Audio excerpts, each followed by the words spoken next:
العلی العظیم۔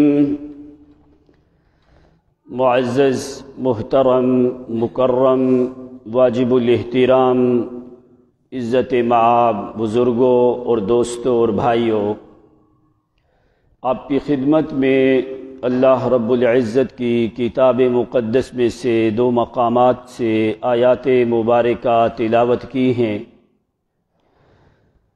بارگاہ ربانی میں التجا اور دعا ہے کہ اللہ کریم صحیح صحیح کما حقہ کہہ سکنے کی توفیق عنایت فرمائے۔ تمام تر سامعین، حاضرین، ناظرین کو اللہ کریم اپنی رضا کی خاطر قرآن و سنت کی سمجھ عطا فرمائے۔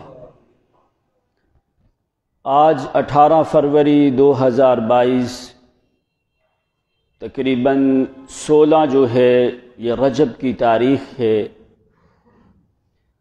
اللہ کریم اس جمعۃ المبارک کے دن کو حرمت والے مہینے میں ہمارے لیے گناہوں کا کفارہ فرمائے۔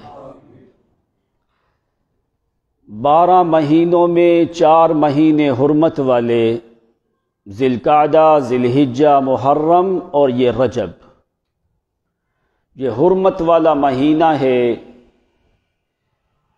کہ یہ 4 مہینے اللہ کریم نے 12 مہینوں میں سے زیادہ عزت اور مقام والے مہینے بنائے ہیں۔ کسی کی مناسبت کی وجہ سے آ کے نہیں، کسی کی انسان کی وجہ سے یا کسی مخلوق کے کسی فرد کی وجہ سے آ کے اللہ تعالیٰ نے ان کو حرمت نہیں دی۔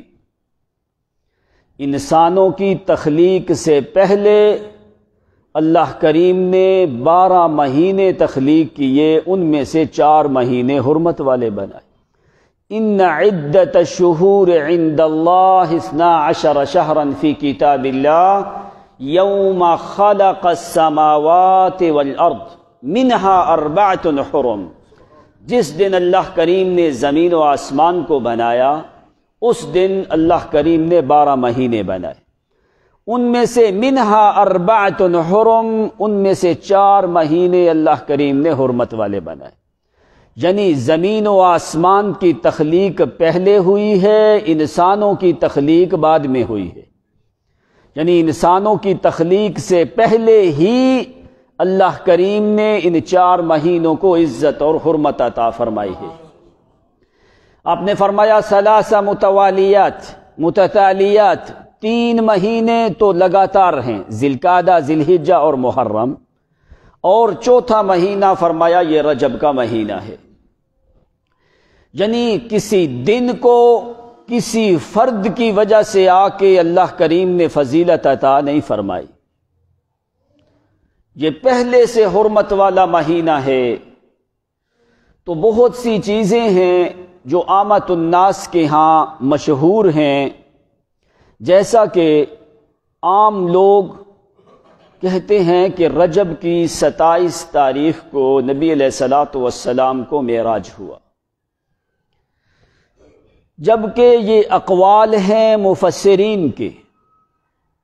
کسی نے کہا 27 رجب کو، کسی نے کہا رمضان المبارک میں ہوا، کسی نے کہا ربیع الاول کے پہلے عشرے میں ہوا، کسی نے کوئی مہینہ، کسی نے کوئی مہینہ۔ یہ قول 27 رجب کا علامہ عماد الدین کا قول ہے، لیکن بہرکیف زیادہ تر مفسرین کی رائے یہ ہے کہ رجب کے مہینے میں ہوا، لیکن تاریخ کا مقرر کرنا یہ کسی آدمی نے بھی اس کے اوپر حتمی فیصلہ نہیں دیا۔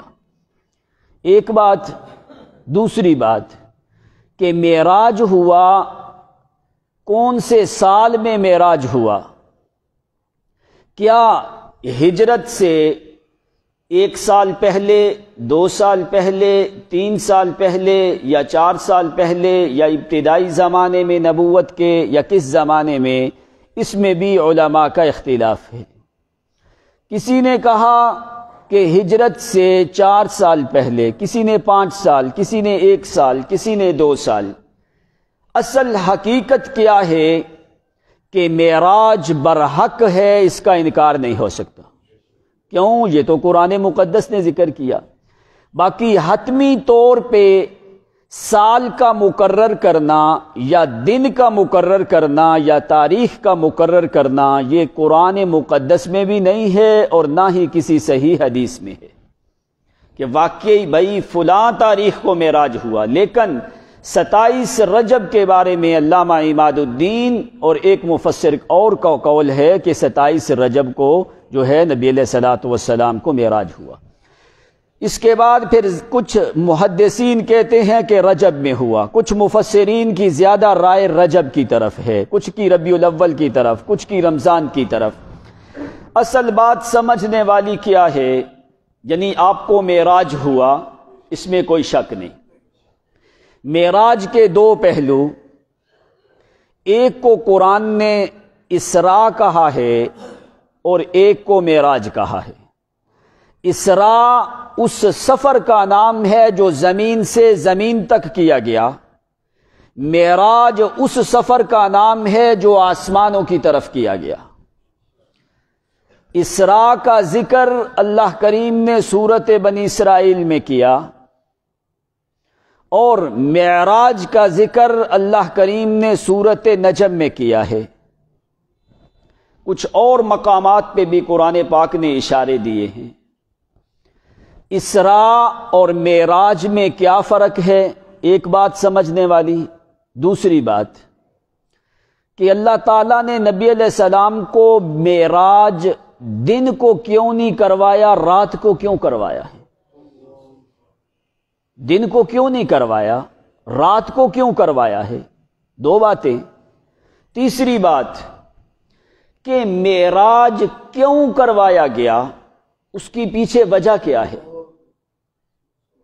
کہ معراج کی ضرورت جو ہے کیوں پیش آئی، اس کے پیچھے سبب کیا ہے، کس وجہ سے آ کے معراج ہوا۔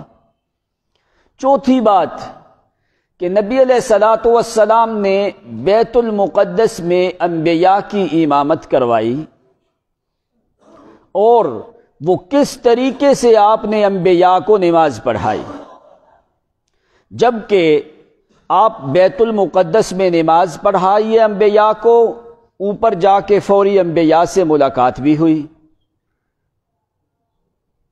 پانچویں چیز، کیا یہ معراج جو ہے یہ معجزہ ہے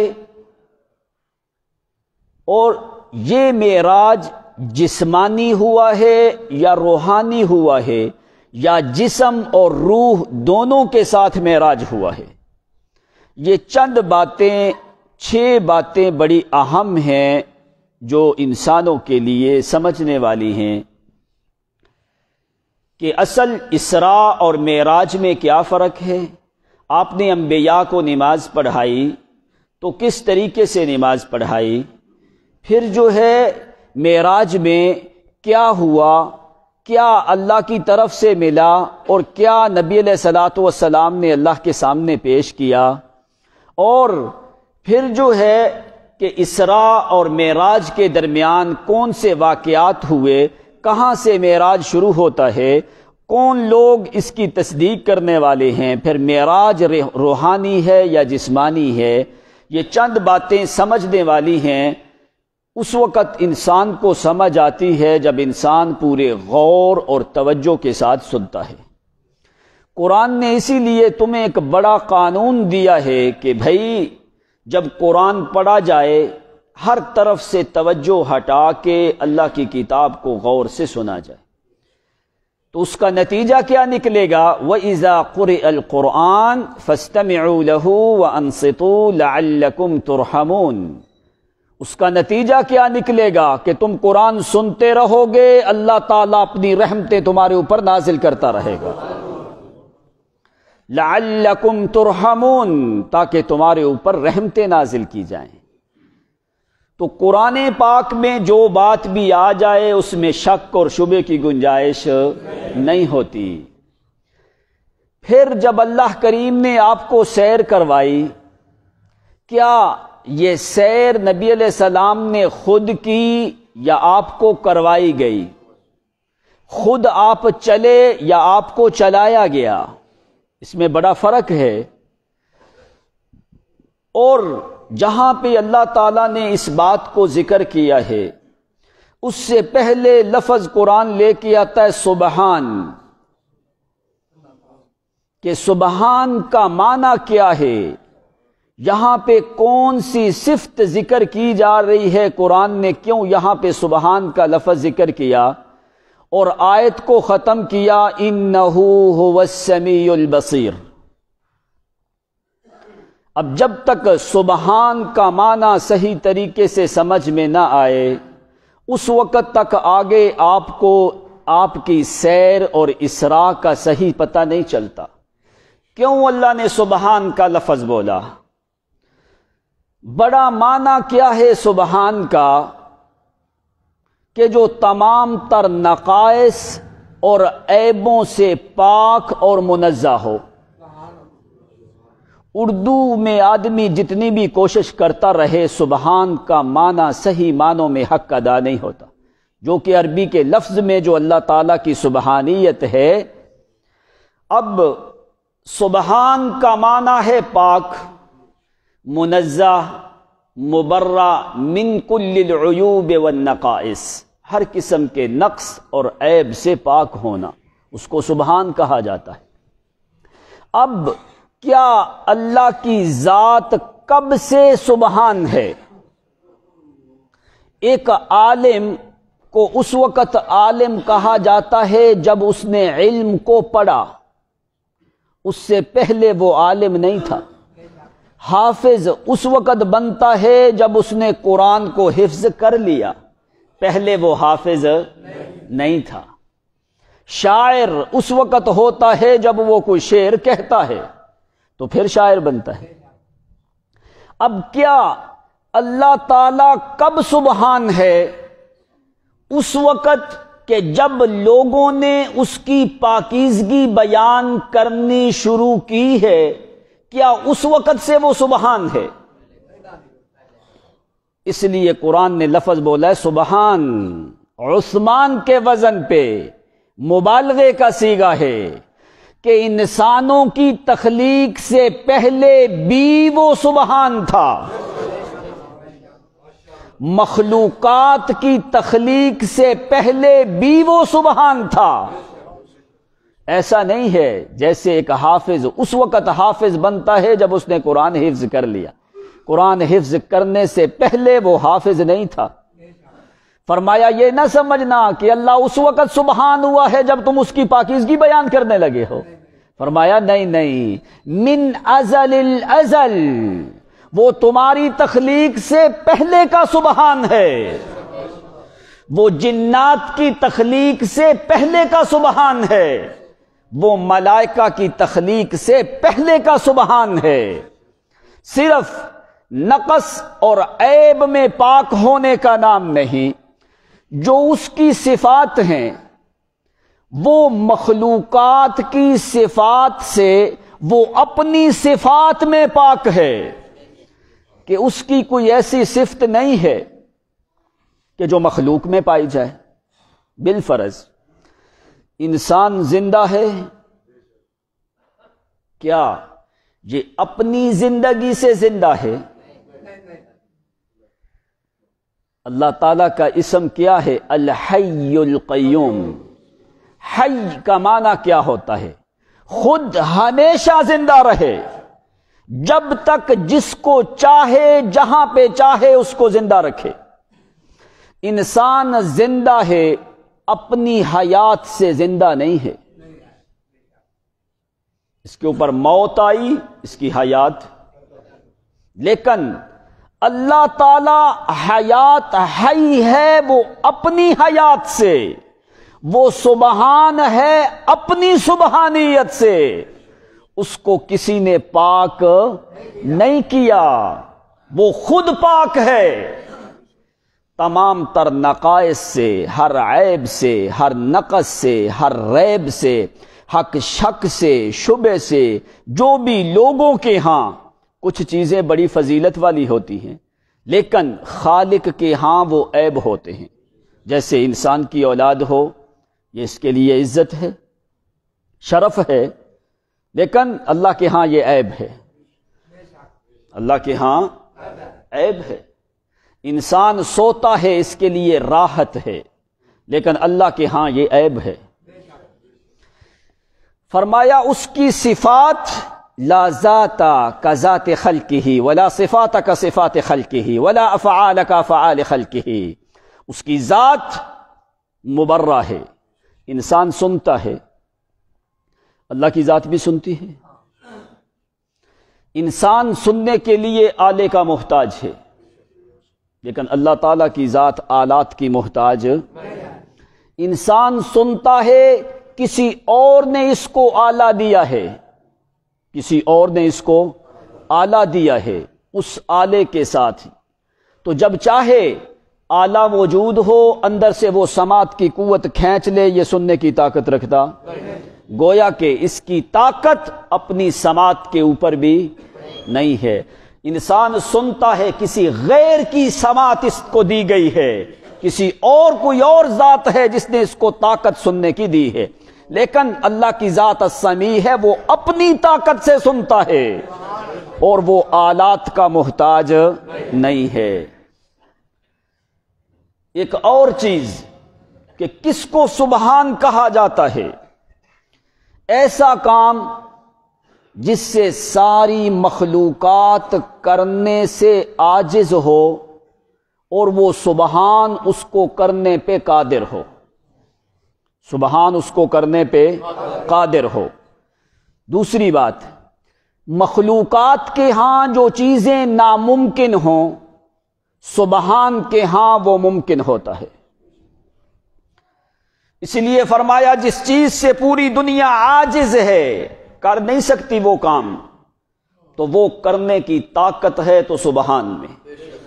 اس لیے قرآن اسراء سیر سے پہلے اللہ تعالیٰ لفظ سبحان کا لے کے آئے ہیں کہ جو کام میں خدا نے یہ کیا ہے کوئی مخلوقات کا فرد بھی کرنے کی طاقت نہیں رکھتا۔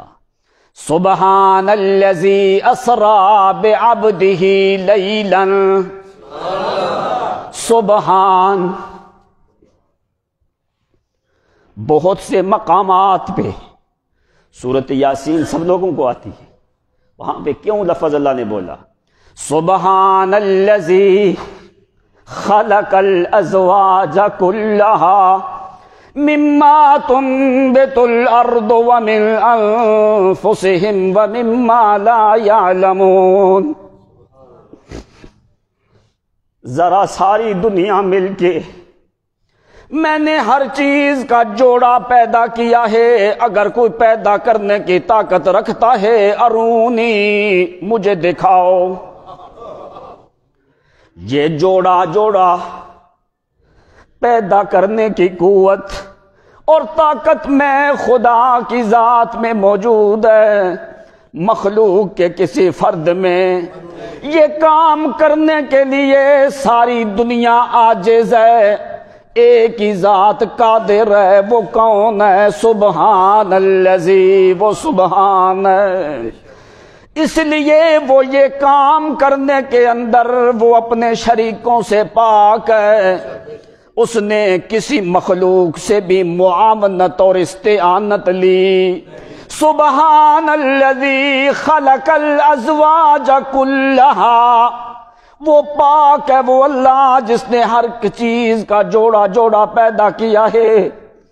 مما تنبت الارض ومن انفسہم، اگر مخلوق کے کسی فرد میں طاقت ہے تو ذرا لا کے دکھا۔ ارونی ماذا خلقوا من الارض، مجھے دکھاؤ اگر زمین پہ کسی نے میرے کام جیسا کام کیا ہے تو ذرا لا کے مجھے دکھاؤ۔ دوسرے مقام پہ فرمایا سبحان الذی سخر لنا ھذا وما کننا لہ مقرنین، جس سواری کے اوپر تو سوار ہے اس سواری کو تیرے تابع کیا ہے، یہ کرنے والی ذات کون ہے؟ سبحان الذی سخر لنا، ایک گھوڑا ہے یا خچر ہے یا اونٹ ہے یا کوئی بھی سواری ہے جس کے اوپر تو سوار ہے، اس کی طاقت تیرے وجود سے زیادہ ہے، لیکن میں نے ایک نکیل تیرے ہاتھ میں پکڑا کے اس کو تیرے تابع کر دیا ہے، تو دائیں طرف کا اشارہ کرتا ہے تو وہ ادھر چلنا شروع ہوتا ہے، تو بائیں جانب کا اشارہ کرتا ہے تو وہ ادھر چلنا شروع ہوتا ہے۔ بتا سخر لنا من سخر لکم، کس نے یہ ساری چیز تیرے تابع کی ہے؟ تیری تو طاقتیں کوئی نہیں، مخلوق کے اندر بھی یہ طاقت۔ سبحان الذی سخر لنا ھذا وما كنا له مقرنین وانا الى ربنا لمنقلبون۔ تیسرا مقام آتا ہے، اللہ کریم ذکر کرتے ہیں سبحان اللہ و تعالی عما یشرکون، یہ وہی سبحان ہے جو سارے شریکوں سے پاک ہے، یہ وہی سبحان ہے جو سارے عیبوں سے پاک ہے۔ چوتھے مقام پہ فرمایا فسبحان اللہ حین تمسون وحین تصبحون، کون ہے جو رات کے اندھیرے سے دن کا اجالا نکالتا ہے، دن کے اجالے کے اوپر رات کا اندھیرا بھیجتا ہے؟ فرمایا ہے کوئی یہ کام کرنے والا؟ ساری دنیا کے ہاں یہ ناممکن ہے، ساری دنیا اس سے عاجز ہے، وہی سبحان اس پہ قادر ہے۔ اس لیے وہاں پہ فرمایا فسبحان اللہ حین تمسون وحین تصبحون، فرمایا یہ وہی اللہ سبحان ہے جس کے نام سے وہ پاک ہے، اگر وہ نہ چاہے تو ساری زندگی تیری وہ رات رات کر دے، تو کوئی دن لانے والا؟ قل ارائیتم من جعل اللہ علیکم اللیل سرمدا الی یوم القیامت من الہ غیر اللہ، یہ جملہ بڑا سخت ہے، سوالیہ جملہ ہے۔ فرمایا من الہ غیر اللہ، لا نہ جن کی عبادت کرتا ہے اللہ کریم کے علاوہ، چاہے وہ ملائکہ ہیں یا انبیاء ہیں یا اولیاء ہیں یا نبی یا ولی یا علی یا امام یا بڑا یا چھوٹا یا کوئی زندہ یا مردہ، اگر میں قیامت تک اندھیرا کر دوں، من الہ غیر اللہ، ہے کو تمہیں جو دن لا کے دے؟ قل ارائیتم ان جعل اللہ علیکم النہار سرمدا الی یوم القیامت من الہ غیر اللہ، اگر میں قیامت تک دن کروں تو کوئی رات لانے والا؟ فرمایا فسبحان اللہ حین تمسون وحین تصبحون۔ پانچواں مقام سورت یوسف ختم ہوتی ہے، نبی علیہ الصلوۃ والسلام نے فرمایا لوگوں میں محمد کا راستہ کیا ہے، اسی چیز کو بتانے کے لیے میں محمد آیا ہوں کہ وہ سارے عیبوں سے پاک ہے۔ قل ھذہ سبیلی سبیلی، او میں محمد کا راستہ یہی ہے، کون سا ہے؟ قل ھذہ سبیلی ادعو الی اللہ علی بصیرۃ انا ومن اتبعنی وسبحان اللہ وما انا من المشرکین۔ اللہ تیری ذات پاک ہے، میں تیرا شریک کرنے والا بندہ نہیں ہوں، کیوں؟ میں محمد کا راستہ یہی ہے تاکہ میں لوگوں کو بتاؤں کہ لوگوں ہر ایک بندے کے اندر کوئی عیب اور نقص عیب ہوتا ہے، لیکن وہ سبحان اللہ میرا اللہ پاک ہے، نہ تو لات نہ عزا نہ منات نہ حبل نہ بعل نہ ابراہیم خلیل نہ اسماعیل، کوئی بھی اس کا شریک کوئی نہیں۔ وسبحان اللہ وما انا من المشرکین۔ چھٹا مقام قرآن مقدس میں فرمایا تیری تخلیق سے پہلے وہ سبحان ہے، تیری پیدائش سے پہلے بھی وہ سبحان ہے۔ تو فرمایا جس وقت قیامت کے دن جائے گا تو وہ اسی طرح سبحان ہے، اس کی پاکیزگی میں فرق آتا۔ عیسیٰ علیہ السلام سے اللہ کریم پوچھیں گے، اے عیسیٰ ابن مریم، وَإِذْ قَالَ اللَّهُ يَا عِيسَى ابْنَ مَرْيَمَ، اے عیسیٰ پیغمبر بتا، أَنْتَ قُلْتَ لِلنَّاسِ اتَّخِذُونِي وَأُمِّيَ إِلَٰهَيْنِ مِن دُونِ اللَّهِ، اے عیسیٰ مریم کے بیٹے، کیا تم عیسائیوں کو کہہ کے آئے تھے کہ میرے بعد میری اور میری ماں کی پوجا کرنا؟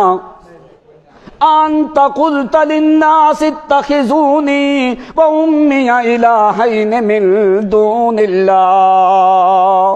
آگے عیسیٰ علیہ السلام جواب کیا دیں گے؟ قال سبحانک، قال سبحانک، اللہ میں عیسیٰ کی ولادت سے پہلے تو پاک ہے۔ قال سبحانک ما یکون لی ان اقول ما لیس لی بحق ان قلت قلتہ فقد علمت تعلم ما فی نفسی ولا اعلم ما فی نفسک انک انت علام الغیوب۔ نبی علیہ السلام نے فرمایا جس وقت اللہ کریم پوچھیں گے عیسیٰ پیغمبر سے، جو عیسیٰ علیہ السلام جواب دیں گے میں محمد بھی قیامت کے دن یہی کہوں گا، کیا؟ قال سبحانک، اللہ تیری ذات پاک ہے، سارے شریکوں سے پاک ہے، میں عیسیٰ پیغمبر کے لائق بھی کوئی نہیں کہ ایسی بات میں کروں۔ او آدم علیہ السلام کے سامنے ملائکہ بھی تھے۔ وَعَلَّمَ آدَمَ الْأَسْمَاءَ كُلَّهَا ثُمَّ عَرَضَهُمْ عَلَى الْمَلَائِكَةِ فَقَالَ أَنبِئُونِي بِأَسْمَاءِ هَؤُلَاءِ إِن كُنتُمْ صَادِقِينَ۔ کچھ چیزوں کے نام آدم پیغمبر کے سامنے رکھے، ملائکہ کے سامنے رکھے، فرمایا اے ملائکہ مجھے ان چیزوں کے نام بتاؤ۔ ثُمَّ عَرَضَهُمْ عَلَى الْمَلَائِكَةِ فقال انبئونی باسماء هؤلاء ان کنتم صادقین۔ تم کہتے تھے کہ یا اللہ آدم کو پیدا نہ کر، یہ انسان زمین میں فساد کریں گے، میں جانتا ہوں تم جانتے، اب مجھے بتاؤ ان چیزوں کے نام کیا ہیں؟ آگے ملائکہ نے کیا جواب دیا؟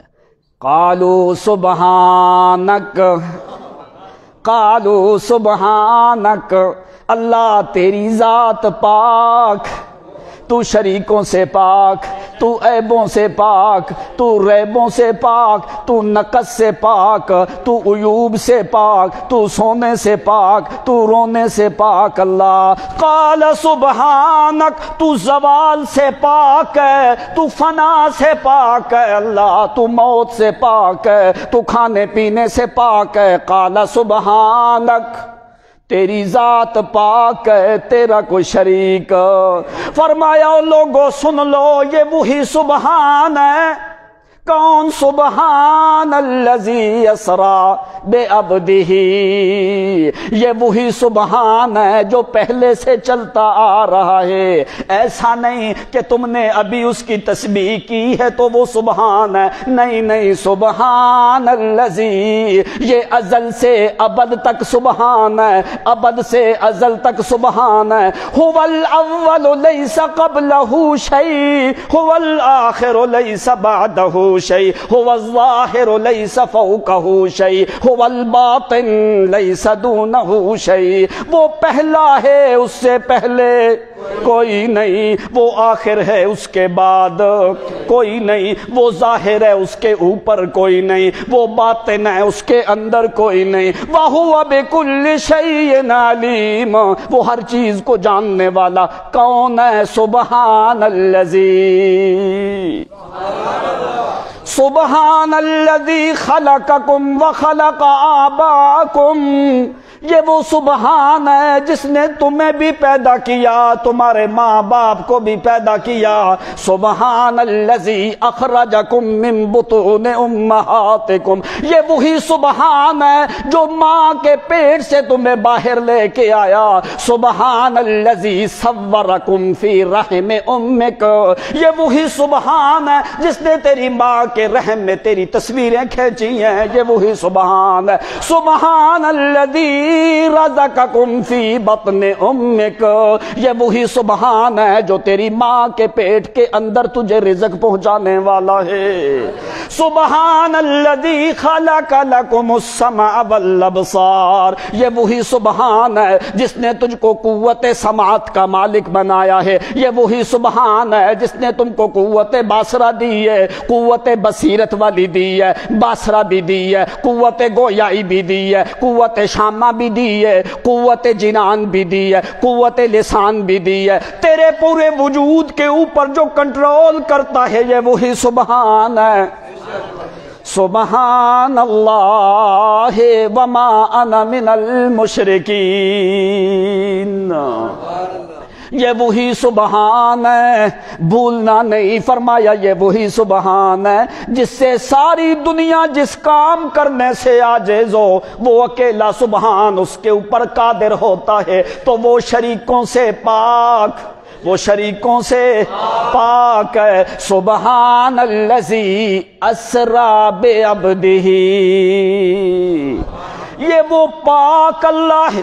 سبحان کا معنی بھی بڑا لمبا ہے، یہ وہی پاک اللہ ہے، شریکوں سے پاک ہے۔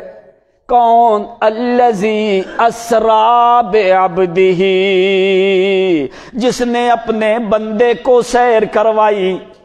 اسرا، علماء جانتے ہیں یہاں پہ فاعل اللہ ہے، محمد فاعل نہیں۔ یہاں پہ یہ نہیں کہا گیا سرا محمد، چلے محمد، نہیں، سرا کا معنی ہوتا ہے چلنا، اسرا کا معنی ہوتا ہے چلانا۔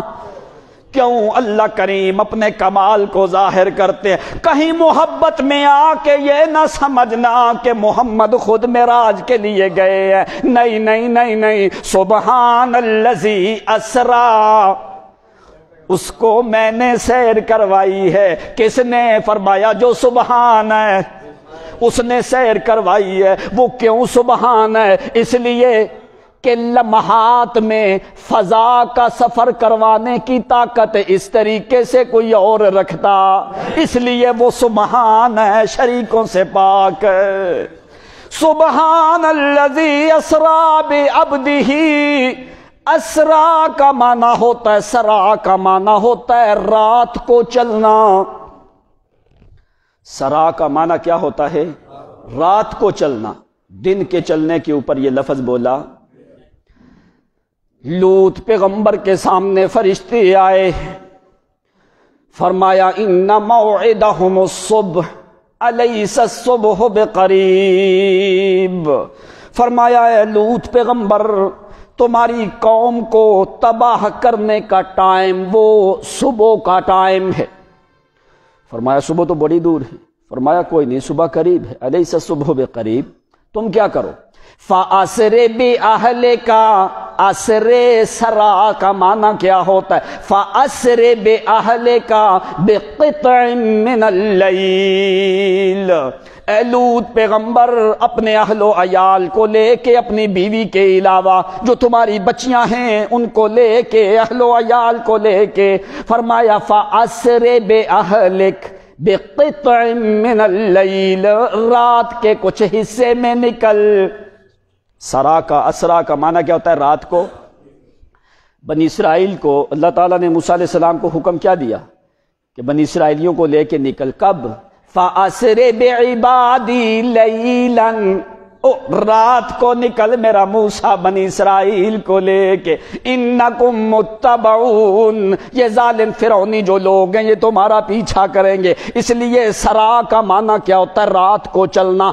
اسرا کا معنی ہوتا ہے چلانا، سیر کروانا۔ فرمایا سبحان الذی اسری بعبدہ، پاک ہے وہ اللہ جس نے اپنے بندے کو سیر کروائی. کس کو سیر کروائی؟ کس کو؟ تو جو پیغمبر کو بندے ہی نہیں مانتے، کہتے جی نبی نور ہے.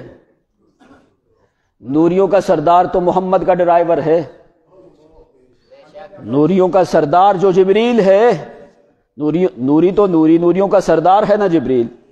جس سواری پہ محمد سوار ہے، جبریل نوریوں کا سردار، اس کی نکیل پکڑ کے چلتا ہے. مقام کس کا بلند ہے؟ عبد کا، بشر کا، انسان کا. سارے نوری بھی مل جائے، پیغمبر کی پاؤں کی جوتی کی خاک کا مقابلہ بھی نہیں ہو سکتا. تو اس لیے جو اعلیٰ چیز ہے، پیغمبر اعلیٰ ہے. عبد میں اگر شرف نہ ہوتا تو اللہ یہاں پہ ذکر ہی نہ کرتا. عبد کا معنی کیا ہوتا ہے؟ غلام. تو بندے اللہ کے غلام ہیں کہ نہیں؟ اگر انسان خالق کا غلام ہے تو عزت، اگر مخلوق کا غلام ہے تو ذلت. اگر مخلوق کا غلام ہے تو ذلت، اگر خالق کا غلام ہے تو عزت. اس سے بڑھ کے کوئی عزت والا کلمہ کوئی نہیں. فرمایا سبحان الذی اسری بعبدہ، پاک ہے وہ اللہ جس نے اپنے بندے کو سیر کروائی.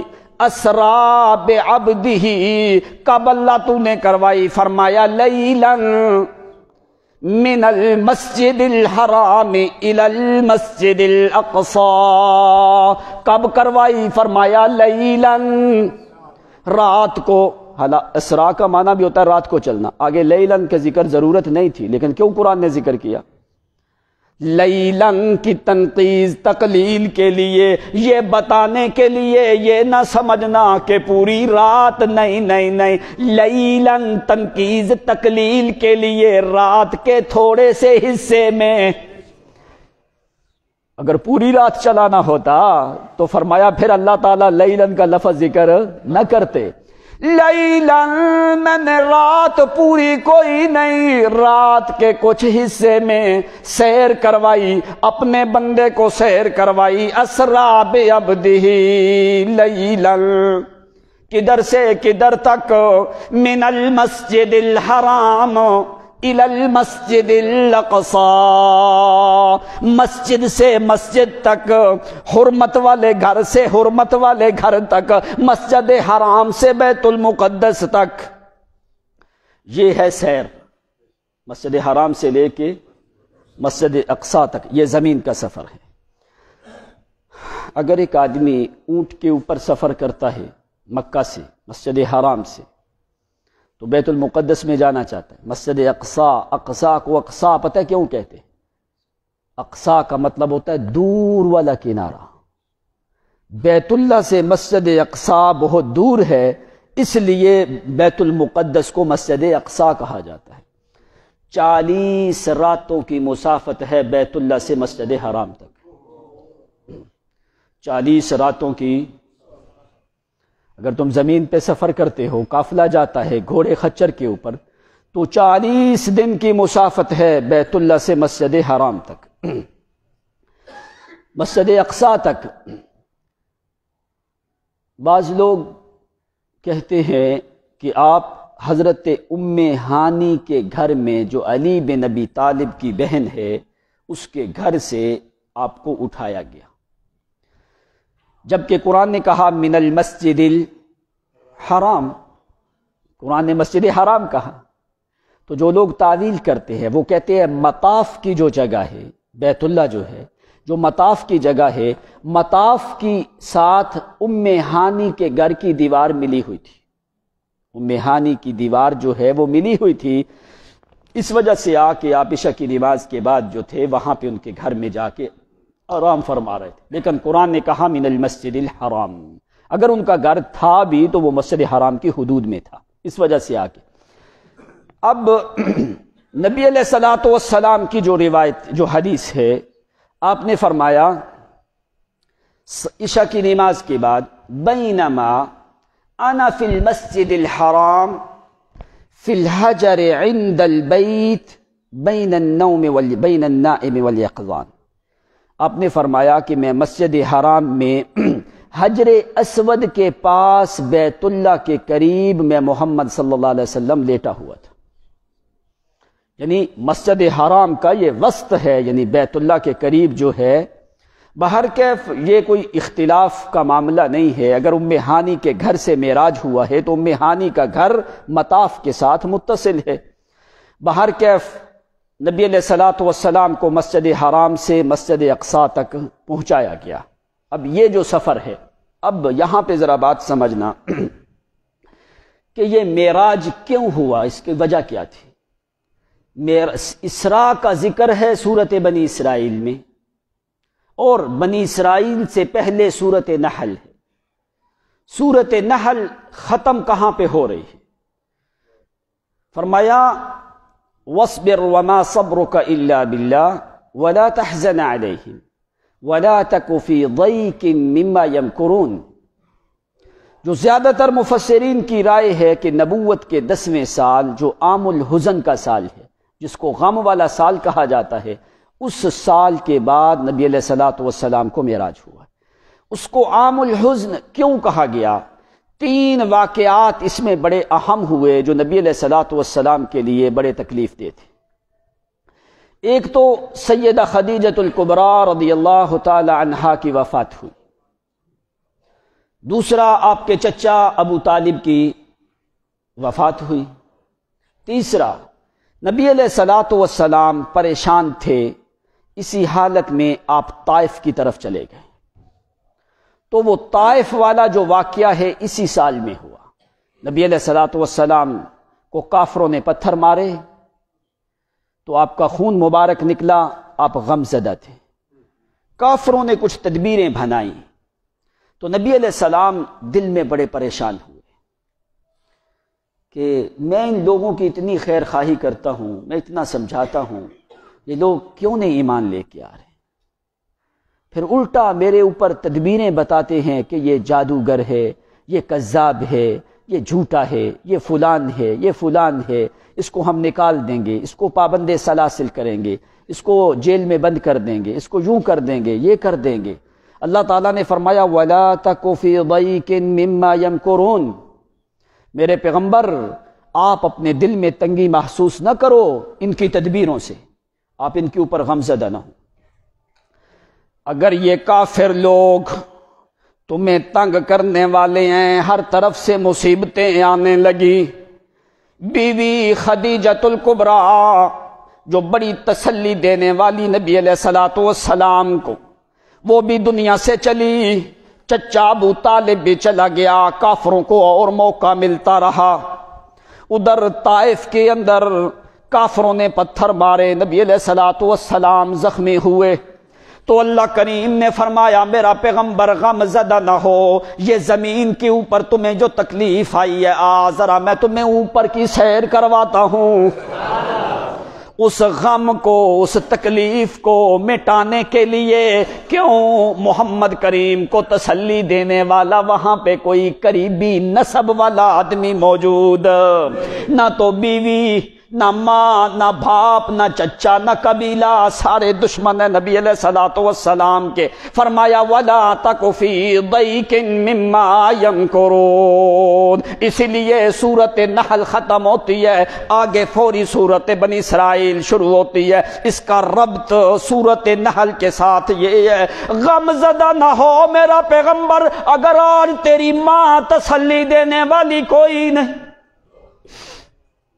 اگر تیرا باپ تسلی دینے والا کوئی نہیں، تیری بہن کوئی نہیں، تیری ماں کوئی نہیں، تیری بیوی کوئی نہیں، تیرا خاندان کوئی نہیں، تیرا قبیلہ کوئی نہیں، میرا پیغمبر فَأَمَّا الْيَتِيمَ فَلَا تَقْهَرْ وَأَمَّا السَّائِلَ فَلَا تَنْهَرْ. سن میرا پیغمبر وَالضُّحَىٰ وَاللَّيْلِ إِذَا سَجَىٰ مَا وَدَّعَكَ رَبُّكَ. تیرے رب نے تجھے چھوڑا کوئی نہیں. غم نہ کر میرا پیغمبر، جس طرح بچپن سے لے کے میں تمہیں اپنی رحمت کی گود میں تیری پرورش ہوتی رہی ہے، غم نہ کر میرا پیغمبر. اگر دنیا میں تسلی دینے والا کوئی نہیں، ذرا میں تمہیں اپنی رحمت کے علاقے میں گھماتا ہوں. اس لیے اللہ کریم نے فوری اس واقعے کے بعد یہ 3 واقعات ہوئے، اس کے فوری بعد اللہ کریم نے معراج کروایا ہے تاکہ میرا پیغمبر چھوڑ یہ دنیا والی باتیں جو ہیں، اگر تو حکم دے ایک لمحے کے اندر میں ان پہاڑوں کو ملا کے سارے مکے اور طائف والوں کا کلا کما کر دوں میرا پیغمبر۔ نبی علیہ السلام نے فرمایا یا اللہ نہیں، یہ میری قوم ہے، اگر یہ سارے ختم ہو گئے تو میں تیرے توحید کی دعوت کن کو دوں گا؟ اللہم حال بینی و بین قومی، یا اللہ میری اور میری قوم کو اسی حالت میں رہنے دے۔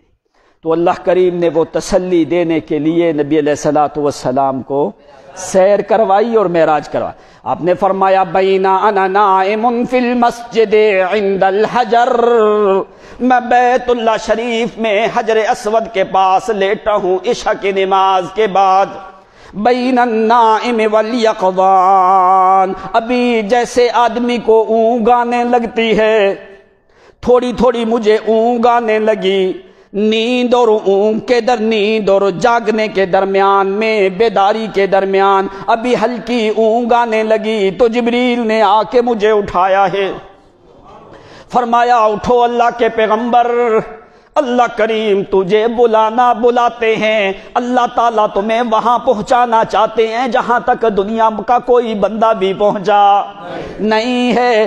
آپ نے فرمایا میں نے سفید رنگ کی وہ سواری دیکھی ہے جو خچر سے چھوٹی ہے، گدھے سے بڑی ہے، سفید رنگ کی سواری ہے، جبریل نکیل پکڑ کے کھڑا ہے، یہ ہے نوریوں کا سردار۔ کہاں ان لوگوں کی تو عقل کدھر چلی گئی؟ قرآن کہتا ہے میرا پیغمبر بندہ ہے اور یہ کہتے ہیں نہیں جی نور من نور اللہ ہے۔ جبریل کھڑا ہے، کہنے لگا چلو اللہ کے پیغمبر۔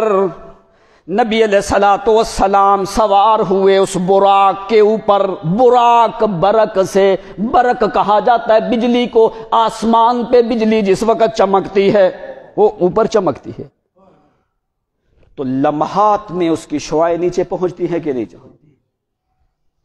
تو فرمایا اس سواری جو ہے اس کا جب قدم اٹھاتی ہے دوسرا قدم وہاں پہ جہاں تک بندے کی نگاہ جاتی ہے۔ جبریل نے مجھے بٹھایا، فرمایا چلو اللہ کے پیغمبر، من المسجد الحرام الى المسجد الاقصى الذي باركنا حوله لنريه من آياتنا انه هو السميع البصير۔ فرمایا آ میرا پیغمبر تاکہ میں تجھے اپنی قدرت کی نشانیاں دکھاؤں، لِنُرِيَهُ مِنْ آیاتنا، تاکہ آنا میرا پیغمبر میں تجھے اپنی قدرت کی نشانیاں دکھاؤں جو میں نے کسی اور کو دکھائی، وہ چیزیں تمہیں دوں گا میرا پیغمبر جو میں نے کسی اور کو دی نہیں ہے۔ آپ نے فرمایا جس وقت ہم پہنچے بیت المقدس کے اندر، دروازہ کے باہر مین جو صدر دروازہ بیت المقدس کا ہے وہ دروازہ کھلا ہے، ساتھ ایک بڑی چٹان پتھر کی، جبریل نے انگلی لگائی، سوراخ ہوا، براق کو وہاں سے باندھا ہے، براق کو وہاں پہ جبریل کہنے لگا تقدم، اللہ کے پیغمبر آگے جائیں۔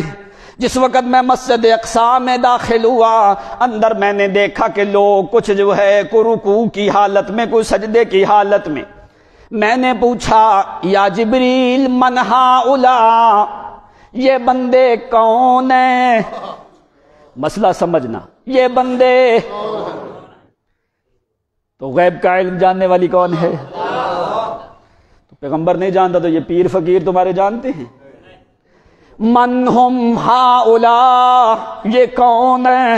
فرمایا اللہ کے پیغمبر یہ سارے انبیاء جمع ہیں۔ آپ نے فرمایا میں جس وقت پہنچا انبیاء کھڑے ہیں، سارے انبیاء آدم سے لے کے عیسیٰ پیغمبر تک سارے انبیاء وہاں پہ کھڑے ہیں، صفیں لگ گئی۔ تو کہتے جبریل نے میرا دایاں بازو پکڑ کے مجھے مصلی امامت پہ کھڑا کیا، والناس یلتفتون الی الیمین والشمال، لوگ جو ہیں ادھر ادھر دائیں بائیں دیکھتے ہیں کہ آج مصلی امامت پہ کھڑا کون ہوتا ہے۔ یہ مقام ہے محمد عربی کا صلی اللہ علیہ، جہاں پہ سارے نبی موجود ہوں، سارے نبی موجود ہوں، آگے تو درکنار محمد کے مساوی کھڑے ہونے کی بھی طاقت نہیں۔ فرمایا سارے انبیاء پیچھے، جبریل نے میرا بازو پکڑ کے مجھے بیت المقدس کے محراب میں کھڑا کیا ہے۔ مُسِّلَ لِيَ النَّبِيُّونَ فَصَلَّيْتُ بِهِمْ، امام زمخشری کی تفسیر اٹھا کے دیکھ، مسند احمد کی حدیث اٹھا کے دیکھ، آپ نے فرمایا مُسِّلَ لِيَ النَّبِيُّونَ فَصَلَّيْتُ بِهِمْ إِلَّا عِيسَى ابْنَ مَرْيَمَ، سارے نبیوں کو میں نے مثالی وجود سے نماز پڑھائی۔ کس سے پڑھائی؟ انبیاء قبروں سے اٹھ کے، قبروں سے اٹھ کے مُسِّلَ لِيَ النَّبِيُّونَ فَصَلَّيْتُ بِهِمْ إِلَّا عِيسَى ابْنَ مَرْيَمَ، سارے انبیاء کو میں نے مثالی وجود سے نماز پڑھائی ہے، سارے انبیاء نے سوائے عیسیٰ ابن مریم کے، کہ عیسیٰ علیہ السلام پہ موت ابھی آئی، وہ زندہ آسمانوں پہ اسی جسم کے ساتھ اٹھائے گئے ہیں، بل رفعہ اللہ الیہ۔ یہ دلیل ہے جو لوگ انکار کرتے ہیں کہ عیسیٰ علیہ السلام نہیں آئیں گے اس لیے ان کے اوپر موت آ چکی ہے، قرآن نے کہا وما قتلوہ وما صلبوہ ولکن شبہ لہم، عیسیٰ علیہ السلام کو قتل بھی نہیں کیا گیا، ان کو سولی پہ بھی، بر رفعہ اللہ الیہ، اللہ کریم نے اسی وجود کے ساتھ عیسیٰ پیغمبر کو آسمانوں پہ اٹھایا ہے۔ تو فرمایا عیسیٰ علیہ السلام نے اپنے اصلی وجود میں محمد کے پیچھے نماز پڑھی ہے، باقی سارے انبیاء مُسِّلَ لِيَ النَّبِيُّونَ فَصَلَّيْتُ بِهِمْ، سب انبیاء نے میرے پیچھے مثالی وجود میں نماز پڑھی ہے۔ 2 رکعتیں نبی علیہ السلام نے نماز پڑھائی ہے، نماز پڑھا کے فرمایا چلو اللہ کے پیغمبر ابھی یہاں سے تمہارا معراج شروع ہونے لگا ہے۔ سیر جو اللہ کریم نے کروائی ہے، من المسجد الحرام الى المسجد الاقصی، فرمایا یہ لمحات میں ہوا، گھنٹے نہیں لگے، گھنٹے لمحات میں، لیلاً، ایک ہی لمحے کے اندر نبی علیہ الصلوۃ والسلام چند سیکنڈوں کے بعد آپ بیت المقدس پہ پہنچ گئے ہیں۔ یہ سارا معاملہ وہاں پہ ہوا، نماز پڑھا کے پھر وہاں سے نبی علیہ الصلوۃ والسلام کو معراج آسمان کی طرف شروع ہوا ہے۔ کیا نبی علیہ الصلوۃ والسلام نے نماز روحانی طور پہ آپ نے پڑھائی یا روح مال جسد آپ امام بنے؟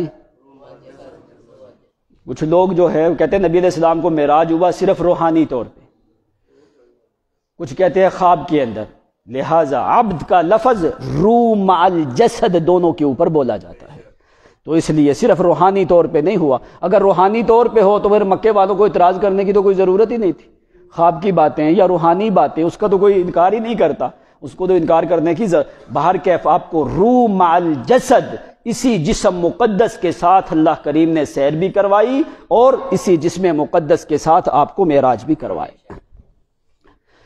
کہتا ہے یہ کام کرنا یہ مخلوق کی طاقت، یہ کس کی طاقت ہے؟ سبحان کی۔ نبی علیہ الصلوۃ والسلام وہاں سے براق پہ سوار ہوئے، آسمانوں کی طرف سفر شروع ہوا ہے۔ کیسے؟ ٹائم بھی سیکنڈوں میں، ابھی تو سبحان کا معنی بھی پورا نہیں ہوا۔ سبحان من اسرا باشرف خلقہ، اب جب تک اگر سبحان کا معنی تمہیں سمجھ آ گیا، سمجھو کہ تمہیں پوری سیر اور معراج سمجھ آ گئی۔ اگر سبحان کا معنی سمجھ نہ آیا تو معراج سنتے رہو، کوئی فائدہ۔ سبحان من اسرا باشرف خلقہ، اللہ کریم کا ایک بندہ اپنے اشعار میں سیر کو ذکر کرتا ہے، کہتا ہے کہ لوگوں ایسا مسافر بھی دنیا میں آیا، ایسا خط مستقیم کے اوپر اتنا فضائی جلدی میں سفر کرنے والا بندہ بھی دنیا میں آیا، جس نے کروایا اس جیسا کوئی سبحان بھی اور ہو سکتا؟ سبحان من اسرا باشرف خلقہ فی رحلۃ المعراج والاسراء. کہتا ہے اگر تجھے محمد کے مقام میں شک ہے اور پیغمبر کے شرف اور عزت میں اگر تمہیں شک ہے، قرآن کو پڑھ کے دیکھو. جتنی عزت اور جتنا شرف قرآن نے محمد کا ذکر کیا ہے، اتنا کسی اور کا بیان ہوا. سبحان من اسرا باشرف خلقہ فی رحلۃ المعراج والاسراء. کہتا ہے ذرا معراج اور اسراء والا جو فضائی رحلہ، جو سفر کیا ہے محمد نے، ذرا اس کے اوپر غور کر. یہ کتنا ایک عظیم سفر ہے. سفر بھی عظیم، جہاں سے نکلے وہ جگہ بھی عظیم، جہاں پہ پہنچے وہ جگہ بھی عظیم ہے. اٹھائے بھی عظیم جگہ سے گئے، پہنچائے بھی عظیم جگہ کے اوپر گئے. جن کو نماز پڑھائی وہ بھی عظماء انبیاء کی جماعت ہے. جو لے کے جانے والا وہ جبریل سارے نوریوں میں عظیم ہے. تو جس نے یہ سارا کام کیا وہ کون ہے؟ سبحان من اسرا باشرف خلقہ.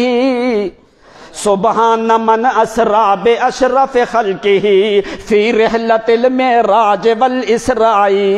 ہی رحلۃ عظمی تفوق خیالنا دارت بہ الاقدار فی الاجواء.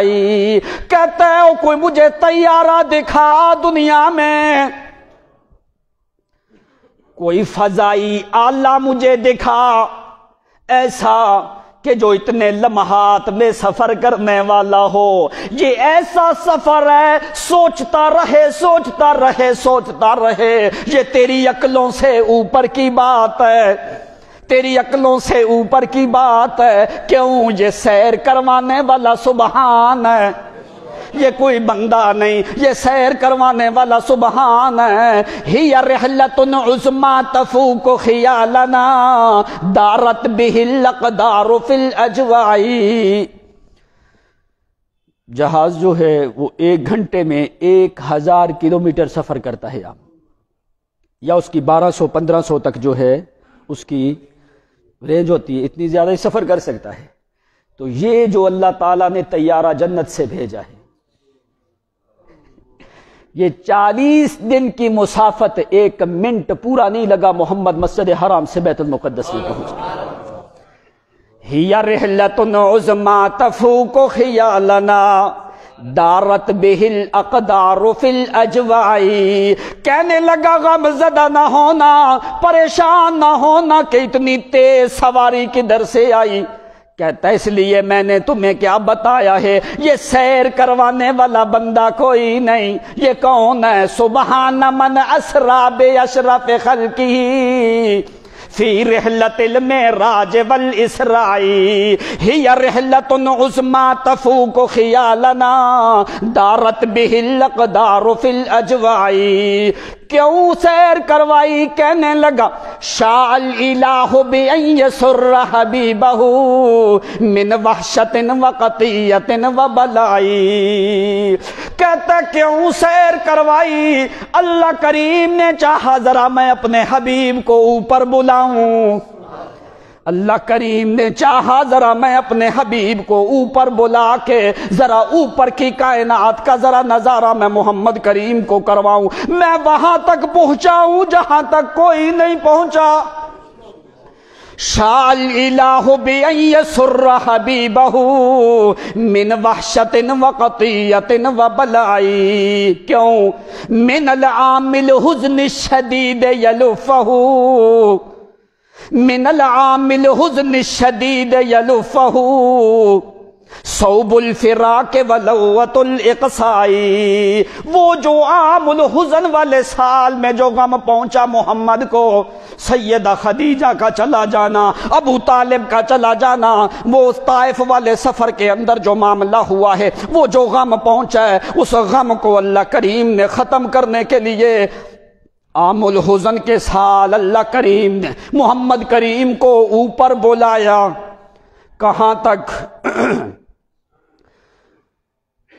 ارجت به ارجت به طباق فوق سبع ما بعد ما ارجت به فوق طباق سبع بعد ما لبیت للرحمن خیر ندائی۔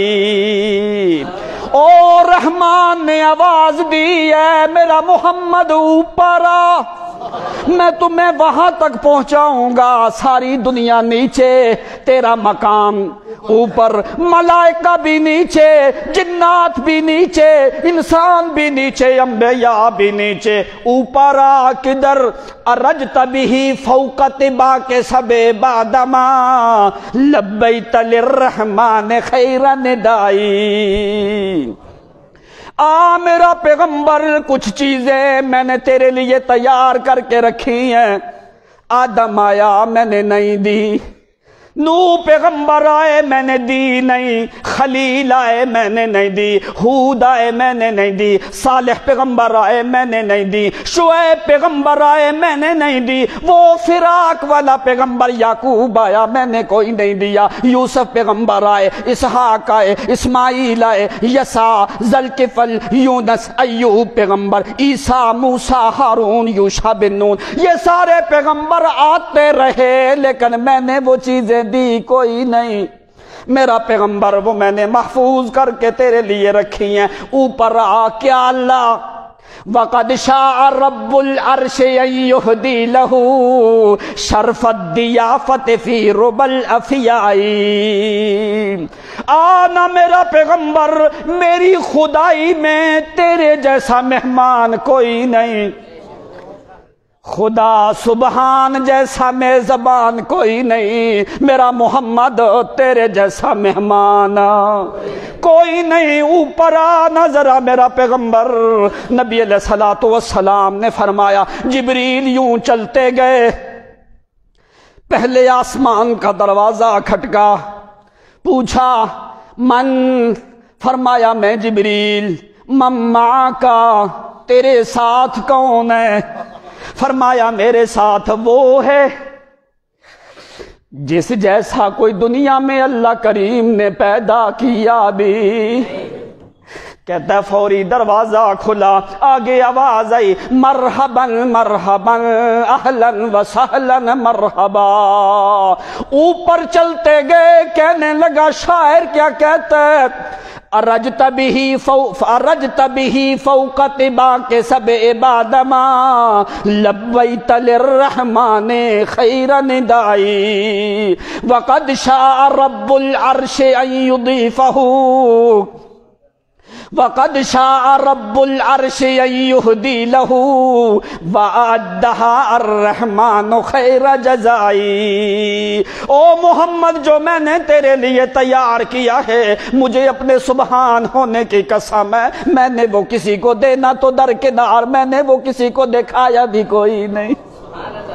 اوپر آ میرا پیغمبر، اوپر آ۔ نبی علیہ الصلوۃ والسلام نے فرمایا اورج بی الی السماء الدنیا، میں پہلے آسمان پہ پہنچا، آدم پیغمبر سے ملاقات ہوئی ہے۔ آدم علیہ السلام نے فرمایا مرحبا مرحبا یا ابن صالح، او میرا صالح بیٹا، مرحبا مرحبا۔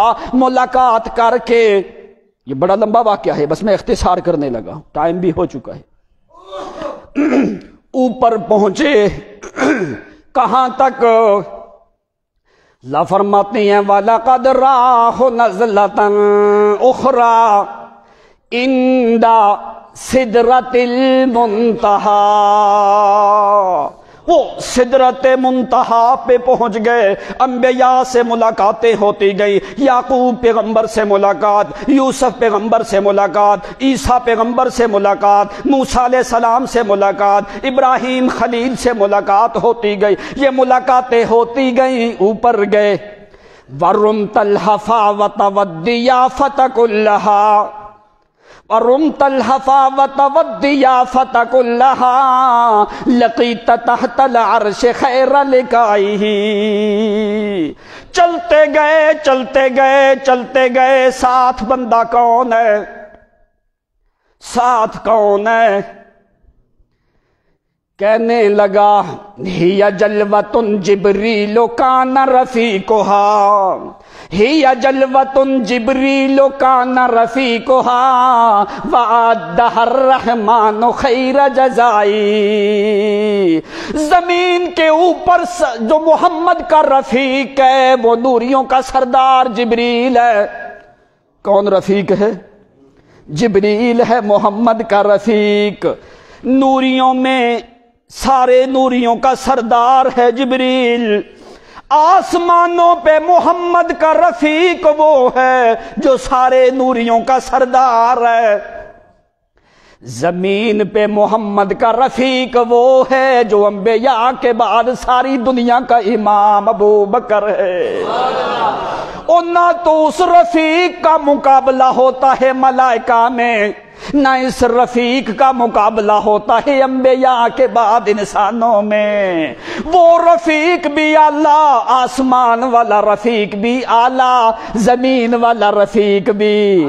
آپ نے فرمایا لِكُلِّ نَبِيٍّ رفیق وَرَفِيقِي ابو بکر. وہ ہمارا رفیق سو گئے.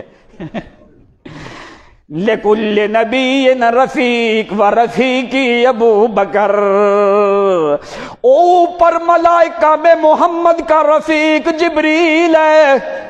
جبریل کا مقابلہ نوریوں میں کوئی نہیں. زمین پہ رفیق صدیق ہے. انسانوں میں انبیاء کے بعد صدیق جیسے رفیق کا بھی مقابلہ.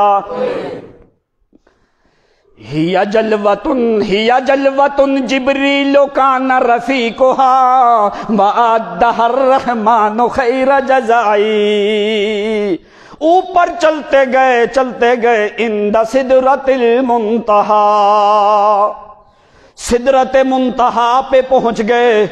وہ سدرۃ منتہا کیا چیز ہے؟ عندہا جنت الماوا. اس کے پاس جنت ماوا ہے، اس کا بڑا سایہ ہے اس درخت کا. عند سدرۃ المنتہا عندہا جنت الماوا. وہاں پہ جا کے اوپر والا رفیق رک گیا. اوپر والا رفیق وہاں پہ جا کے رک گیا. ایک محمد نے لمبا سفر زمین پہ کیا ہے، ایک لمبا سفر آسمانوں پہ کیا ہے. زمین میں لمبا سفر ہجرت والا نبوت کے بعد کیا ہے تو رفیق ابو بکر ہے. کافر دائیں بائیں آتے رہے، یہ رفیق رکا، یہ رفیق رکا. اوپر جا کے سدرت منتہا پہ رفیق آسمانوں والا جبریل رک گیا. کہنے لگا بس بس اللہ کے پیغمبر، آگے جانے کی میں جبریل میں ہمت.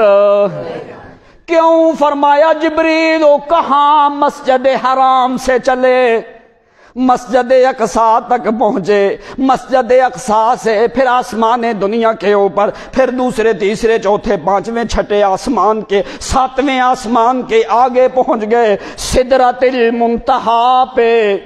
ابھی جبریل کیوں آگے نہیں جاتے؟ ہی جلوۃ جبریل کان رفیقها وعدها الرحمن خیر جزائی. او جبریل کی رفاقت وہاں پہ جا کے ختم ہوتی ہے. کیوں؟ فرمایا جبریل آگے کیوں نہیں؟ فرمایا اللہ کے پیغمبر اگر میں ایک بال کے برابر بھی آگے جاؤں اللہ کی تجلیات میرے 360 پر جلا کے راکھ کر دیں گی.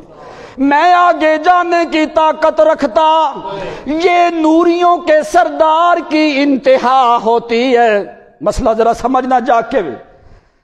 نوریوں کے سردار کی وہاں پہ انتہا ہوتی ہے، وہاں سے انسانوں کے سردار کی ابتدا ہوتی ہے. کہاں تمہاری عقل چلی گئی؟ محمد کو انسانیت سے نکال کے کہتے ہو خدا کے نور میں سے دور ہے. اور نوری تو ادھر رک گیا، نوری آگے جا سکا. بشر وہاں تک پہنچا جہاں تک نور پہنچ سکتا. فرمایا اللہ کے پیغمبر آگے جا سکتا، بس یہ میری انتہا ہے. جس وقت یہ بات سنی نبی علیہ السلام نے، واپس ابو بکر صدیق نے بات سنی ہے یہ، ہائے سدرۃ المنتہا کے پاس جبریل رک گیا، صدیق رونے لگے، فرمایا ما تبکی کا یا ابا بکر، فرمایا اللہ کے پیغمبر جبریل دنیا سے چلا، تمہارا رفیق تھا، وہ اپنے پروں کے جلنے کے ڈر سے اس نے محمد کا ساتھ چھوڑ دیا۔ اللہ کی قسم اگر میں ابو بکر ہوتا، میرے 1000 جسم ہوتے، میں سارے جلا دیتا، لیکن محمد کا ساتھ نہ چھوڑتا۔ اس لیے فرمایا ایک نیچے رفیق ہے وہ بھی اعلیٰ ہے، ایک اوپر رفیق ہے وہ نوریوں میں اعلیٰ ہے۔ جہاں پہ رکا جبریل تو وہاں پہ دل میں خواہش آئی، ہائے کہ یہاں پہ کاش میرا رفیق ابو بکر ہوتا، کاش کہ یہاں پہ میرا رفیق ابو بکر ہوتا۔ اللہ کریم نے فرمایا میرا پیغمبر غم نہ کر، تقدم رسول اللہ ورکل منتہا عوالمنا فاللہ ثم رحیمہ۔ مانوس آواز آئی ہے آگے سے، ایسے لگا ہے جیسے صدیق آوازیں دے رہا ہے۔ ابو بکر صدیق کی آواز میں آگے سے آواز آئی ہے، میرا پیغمبر آ گیا۔ تو اللہ کریم نے اگر میرا پیغمبر صدیق یہاں پہ آیا کوئی نہیں، لیکن ابو بکر کی آوازیں میں نے پہلے پہنچا دی ہیں، تاکہ دنیا کو پتا چلے کہ لوگوں دنیا کے اندر انبیاء کے بعد اگر مقام ہے تو ابو بکر صدیق کا۔ وَرُمْتَ الْحَفَاوَةَ وَالضِّيَافَةَ كُلَّهَا وَلَقِيتَ تَحْتَ الْعَرْشِ خَيْرَ لِقَائِي۔ کہاں پہ ملاقات ہوئی؟ اللہ کے عرش کے نیچے، وَلَقِيتَ تَحْتَ الْعَرْشِ خَيْرَ لِقَائِي۔ لوگ کہتے ہیں عرش کے اوپر جا کے خدا اور رسول دونوں ایک ہو گئے۔ استغفر اللہ، یہ اللہ تعالیٰ کا عرش الہی ہے، یہ کوئی معمولی چیز نہیں ہے۔ وہاں تک پہنچنے کی مخلوق کے کسی فرد میں بھی طاقت، کہتا ہے وَلَقِيتَ تَحْتَ الْعَرْشِ خَيْرَ لِقَائِي، عرش کے نیچے۔ فرمایا میرا پیغمبر کیا لائے ہو؟ اللہ میں 3 چیزیں لایا ہوں۔ فرمایا میرا پیغمبر میں نے بھی اس کے بدلے میں 3 چیزیں دینی ہیں، جتنا دو گے اتنا لو گے۔ فرمایا کیا لائے ہو؟ فرمایا التحیات للہ والصلوات للہ والطیبات للہ۔ اللہ میں کیا لایا ہوں؟ میری قولی عبادت بھی خالص تیرے لیے، میری بدنی عبادت بھی خالص تیرے لیے، مالی عبادت بھی تیرے لیے، ان 3 عبادتوں میں تیرا کوئی شریک کیوں؟ اس لیے سبحان الذی، اس لیے کہ تو پاک ہے، تیرا کوئی شریک۔ اللہ فرماتے ہیں ٹھیک ہے میرا پیغمبر 3 لائے ہو، 3 لو۔ فرمایا ٹھیک ہے اللہ، کیا؟ فرمایا پہلی چیز تو یہ کہ تمہارے اوپر میں نے نمازیں فرض کی ہیں۔ کیا کیا ہے میں نے؟ دوسری چیز، اب اس کی تفصیل نہیں جاتے بہت لمبی ہے۔ دوسری چیز فرمایا سورۃ بقرہ کی آخری آیات، اس میں کیا ہے؟ آخری آیات کیا ہے؟ پڑھا کرو قرآن، لکھا نہ کرو، پڑھا کرو بھائی۔ ربنا لا تؤاخذنا، یہ بڑی اہم آیات ہے قرآن کی، یہ اللہ کریم نے اوپر سے دی ہیں تمہیں۔ آپ نے فرمایا جو آدمی یہ پڑھنے والا ہے دجالی فتنے سے وہ آدمی محفوظ رہتا ہے، ایک بات۔